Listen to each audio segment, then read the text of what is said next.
गुरुजी ध्यान दीजिए। हाँ, ध्यान दे रहे हैं। आप बोलो, ध्यान है पूरा, बताओ। गुरुजी एक्चुअली ना मेरी फैमिली में थोड़ा सा काफ़ी सालों से ना ऐसा हो रहा है कि पहले मेरे भैया ख़त्म हो गए, उसके बाद अभी प्रेजेंट टाइम पे मेरी मम्मी ख़त्म हो गई। मतलब एक चीज़ नहीं समझ में आता है, अगर भगवान है तो मतलब इस तरीके से क्यों कि मतलब मेरे ही फैमिली में मेरे दो ब्रदर थे, मेरी दो मम्मी थी, मतलब मेरी मम्मी थी, मेरे दो ब्रदर थे, एक ही मम्मी थी। तो पहले मेरे भैया ख़त्म हुए आज से 15 साल पहले, ठीक है। और फिर अभी 2 साल पहले मेरे छोटे वाले भाई ख़त्म हुए। उसके बाद फिर मतलब ऐसा फील ही नहीं आता है कि मतलब भगवान है इस टाइम पे। मतलब आप चाहते हैं कि कोई की मृत्यु ना हो? बात वो नहीं है, बात ये होती है कि मतलब एक टाइम होता है किसी के जाने का। ठीक है आपकी बात। अभी प्लेन हादसा हुआ, सब बच्चे से लेके बूढ़े तक जल गए, तो ये तो हादसा है, ये मृत्यु लोक है। आप जिस धरती पे खड़ी हो, इस धरती का नाम क्या है? मृत्यु लोक। हर व्यक्ति अपनी उम्र लेके पैदा होता है, जितना उसको ईश्वर ने टाइम दिया है रहता है, और फिर उसको बुला लेता है अपने पास। गुरुजी वो बात तो सही है, बट पता है मैं अपनी मम्मी के बिना रह नहीं पा रही हूँ। सही कितने बताओ। साल हो गए मम्मी को गए? अभी 1 साल नहीं हुआ, अक्टूबर में 1 साल हो जाएगा। क्या हो गया था आपकी माँ को? साइलेंट अटैक था। अटैक। और पिताजी हैं आपके? जी। और भाई बहन कितने हैं आप लोग? हम पहले तो 2 भाई थे, 3 बहनें हैं। अभी प्रेजेंट टाइम पे 3 बहनें हैं बस, और पापा। 2 भाई कहाँ गए? एक्सपायर हो गए दोनों भाई। उनको क्या हो गया? बड़े वाले भैया को करंट लगी थी, छोटे वाले भैया की किडनी फेल थी। सही है, दुख का पहाड़ है ये। माँ भी चली गई, भाई भी चला गया। पिता क्या करते हैं? कुछ नहीं, अभी करीब 1 साल पहले उनका भी एक्सीडेंट हुआ था, तो उस टाइम पे उनको थोड़ा सा मेजर था, तो इसकी वजह से उनके पैर में दिक्कत है, तो चल नहीं पाते। पहले उनका बिजनेस था, अभी नहीं है। मैं अभी जॉब कर रही हूँ, मेरा ग्रेजुएशन चल रहा है। मैं मतलब ये पूछना चाह रही थी, मतलब मैं आपको काफ़ी टाइम से देखती हूँ, बट आप जो चीज़ें बोलते हो मुझे ना उस चीज़ पे है यकीन है, बट ऐसा ना जब से मेरी मम्मी गई है ना, तो मतलब ऐसा लगता है कि दुनिया में कोई चीज़ है ही नहीं। ठीक है, आप ये मान लो कुछ नहीं है, तो ये मान के भी क्या पाओगी? कुछ नहीं पाएंगे, बस एक एक क्वेश्चन था मन में, ये चीज़ चल रही थी। क्या क्वेश्चन है? कि ईश्वर है कि नहीं? नहीं, ये तो है कि नहीं वाला क्वेश्चन है ही नहीं। मेरा तो है? ये क्लियर है कि नहीं है, क्योंकि आप इस चीज़ को मान लीजिए, एक ही फैमिली, इतनी बड़ी दुनिया में एक ही फैमिली के ऊपर इतनी सारी चीज़ें। क्यों? अभी जो प्लेन हादसा हुआ उस समय तो उसके माता पिता 2 बच्चे थे, चारों एक्सपायर हो गए। तो ये केवल आपकी फैमिली के साथ ऐसा हुआ? आज ही सूचना मिली कि एक बस खाई में गिर गई, उसमें 10 लोगों की मृत्यु हो गई। परिवार तो रहा ही होगा उसमें। बेटा, ये मृत्यु लोक है। मैं भी एक दिन मरूंगा, आप भी एक दिन मरेंगे, सबको मरना है। जब केदारनाथ में 2012 में 2013 में जब केदारनाथ में आया, वहाँ पे पानी इत्यादि का, तो बहुत लोग मारे गए थे, आपदा थी वो। अभी यूक्रेन युद्ध चल रहा है, रसिया यूक्रेन का, कितने लोग यूक्रेन में मारे गए, परिवार के परिवार, घर के ऊपर मिसाइलें गिर गई। पाकिस्तान में और हिंदुस्तान का भी युद्ध हुआ, कितने लोग मारे गए। तो भाई ये मृत्यु लोक है। बेटा, मैं आपके दुख से सहमत हूँ कि दुख बहुत बड़ा है, लेकिन आप अपने दुख को लेकर ये सोचें कि नहीं ईश्वर तो है ही नहीं। चलो आप मान लो कि ईश्वर नहीं है, तो ईश्वर नहीं है ये मान के आपको क्या प्राप्त होना है, और ईश्वर है ये मान के नुकसान क्या है? चलो आप सारी जिंदगी यही मानो कि ईश्वर नहीं है। ईश्वर नहीं होता तो ये बताओ कि आपकी माँ फिर चली कहाँ गई? कहाँ चली गई? मर के आदमी जाता कहाँ है? बताओ फिर, उत्तर दो, कहाँ जाता है मर के? तुम्हारी माँ कहाँ चली गई? लोग कहते हैं कि मतलब जिस टाइम पे उनका हुआ था, तो ये चीज़ मतलब बोलते थे कि वो उनको स्वर्ग मिल गया, अब उनको इस योनि में जन्म नहीं मिलेगा। ये बताओ, मरने के बाद आदमी कहाँ जाता है? आप अपने दिमाग से बताओ, कहाँ जाता है मरने के बाद? जहाँ तक अभी तक मैंने सुना है यही कहा जाता है कि मतलब कि भगवान के पास चले गए, अब तो ऐसा। और आपकी माँ आई कहाँ से थी? वहीं से, कहाँ से? भगवान के पास तो से। जहाँ से आई थी वहाँ चली गई।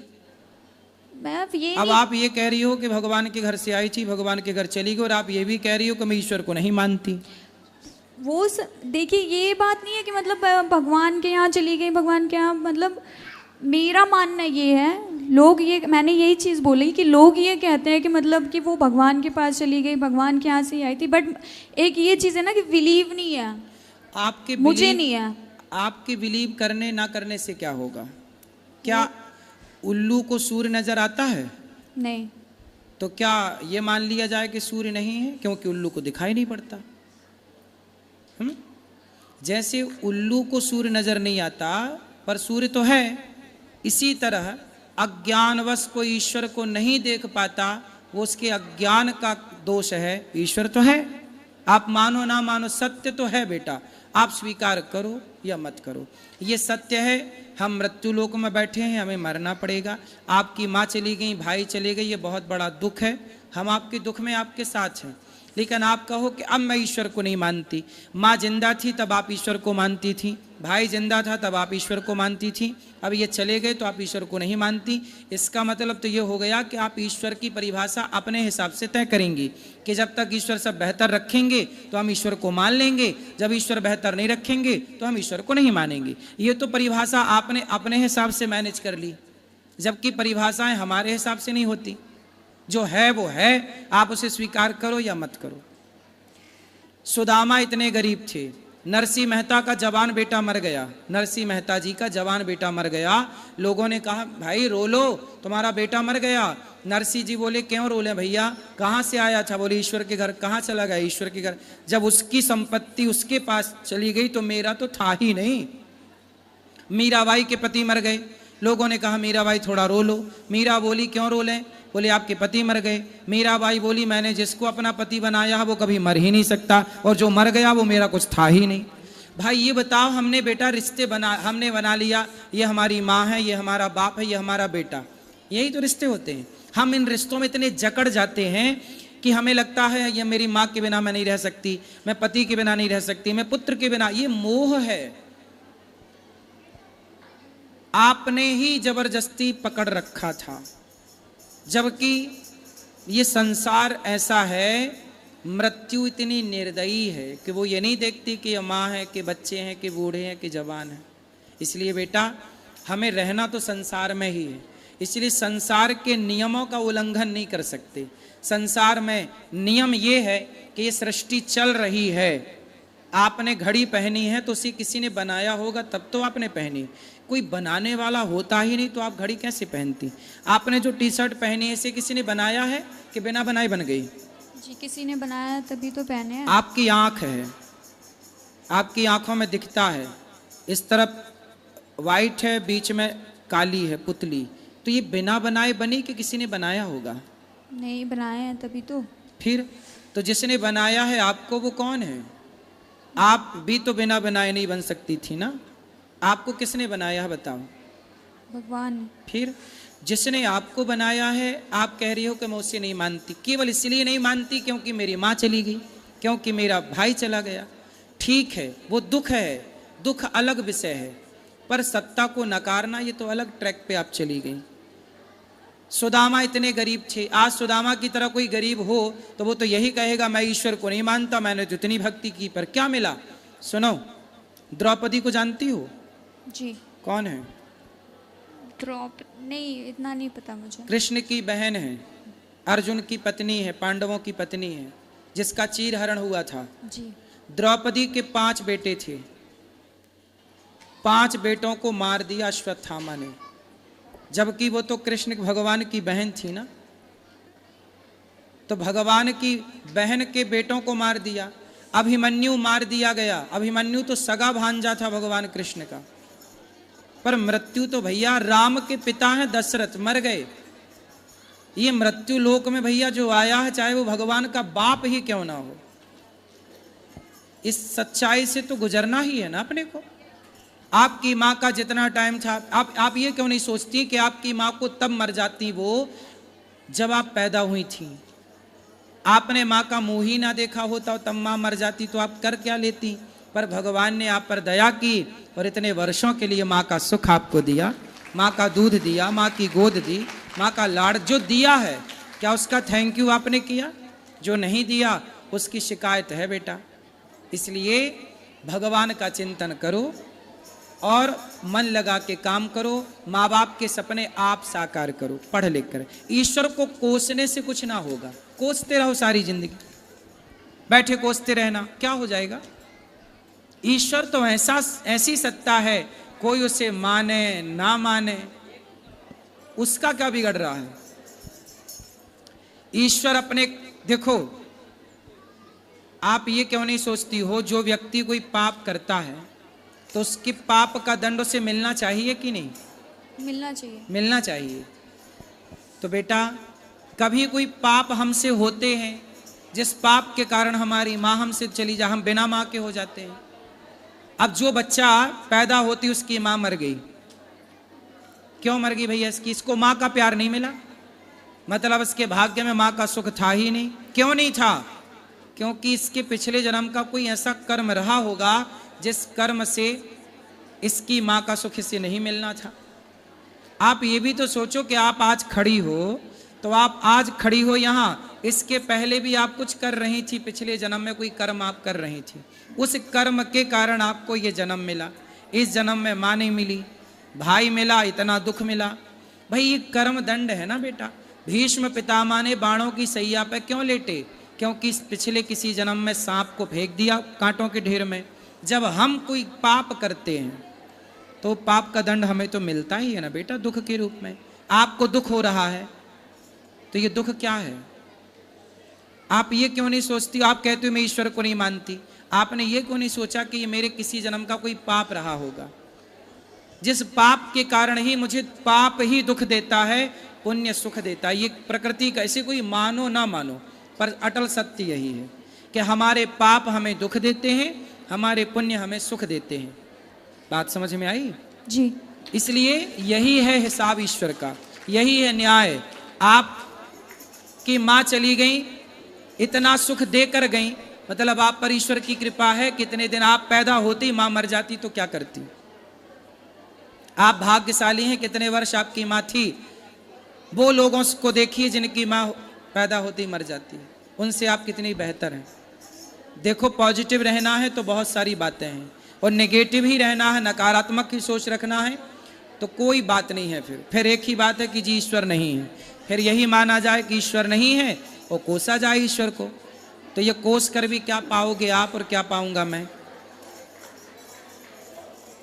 जी। क्या समझ में आया? जी समझ में आया कि मतलब एक तरीके से मुझे मतलब ये बताइएगा कि मतलब सच में ये कर्मों का ही फल होता है पिछले जन्म के? भाई बिना कर्म किए तो आपको नंबर नहीं मिलते, 10वीं से 11वीं में नहीं जाती। आप कर्म ना, आप लिखो मत कॉपी में तो आपको मिल जाएगा नंबर। ये चीज तो मुझे पता है कि जब तक कर्म नहीं करेंगे तब तक फल नहीं मिलेगा। ये जो पिछले जन्म का इस जन्म में मिल रहा है, इसका क्या कनेक्शन है? अच्छा ये बताओ, एक समय पर दो बच्चे पैदा होते हैं, एक अंबानी के घर पैदा हुआ, बड़े आदमी के घर, और एक फुटपाथ पर पैदा हुआ। एक ही दिन, एक ही तारीख, एक ही दिन दो बच्चे पैदा हुए, एक अमीर के घर, एक गरीब के घर।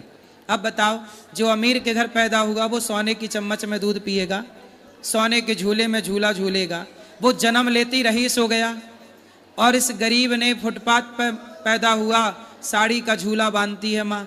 अब बताओ बेटा, दोनों एक साथ पैदा हुए थे, पर एक गरीब हो गया जन्म लेते ही, गरीब के घर पैदा होके, एक अमीर हो गया अमीर के घर। अब ये बताओ कि उन बच्चों ने तो अभी कोई कर्म भी नहीं किया, पैदा ही हुए हैं, और पैदा होती कोई अमीर हो गया कोई गरीब। क्यों हो गया? सब अमीर होते फिर या सब गरीब होते? क्यों बेटा, उत्तर दो। एक तरीके से कर्म ही होगा। कर्म, पिछले जन्म का जो कर्म था उसके कर्म ने उसे अमीर बना दिया, उसका जो कर्म था उसके कर्म ने उसे गरीब बना दिया। तो ये कर्मों का ही पूरा खेल है बेटा, वरना सबना बड़े घर पैदा हो, फिर कोई गरीबी ना रहे, फिर कोई भूखा क्यों मरे, फिर किसी को फोड़ा फुंसी क्यों हो, रोग, कोई अपाहिज क्यों होता है, कोई पैदा होती लंगड़ा होता है, कोई लंगड़ा है, कोई अंधा है, कोई क्यों, कोई अंधा क्यों है? पैदा तो सब माँ के पेट से हो रहे हैं ना, जी। फिर कोई अंधा क्यों हो रहा है, कोई लंगड़ा लूला क्यों पैदा हो रहा है? क्योंकि वो अपने कर्म दंड भोगने आया है, ये कि तू जाएगा पर एक कदम चल नहीं पाएगा। ये कर्म दंड है बेटा। पिछला जो हम आपको आज सताएंगे, एक बात बताओ, आज हम आपको सताएं, पकड़ के मारें और पकड़ के आपको आग में डाल दें, जिंदा जलाएं और आपके साथ दुराचार कोई करे, अब बताओ जो हम आपके साथ गलत करेंगे, हम आपको सताएंगे, आपको आपका खून बहाएंगे, तो फिर हमें सुख मिलेगा? नहीं। फिर हम आपके साथ गलत करेंगे ना बेटा, तो हमें भोगना पड़ेगा। आप कोई देखे ना देखे पर ईश्वर तो देख रहा है। इसलिए बेटा संसार की अदालत से कोई बच सकता है, ईश्वर की अदालत से कोई नहीं बच सकता। ये ईश्वर की अदालत है। जो न्याय आपके साथ हुआ है वो ईश्वर की अदालत से हुआ है, मेरी और आपकी अदालत से नहीं। ठीक है जी। इसलिए सत्य को स्वीकार करो। समझ में आई बात? जी समझ क्या गई। समझ में आया? ये समझ गई कि मतलब जरूर उस जन्म में मैंने कुछ ऐसा किया था जो इस जन्म में मेरी मम्मी मेरे से छिन गई। हो सकता है कि ऐसा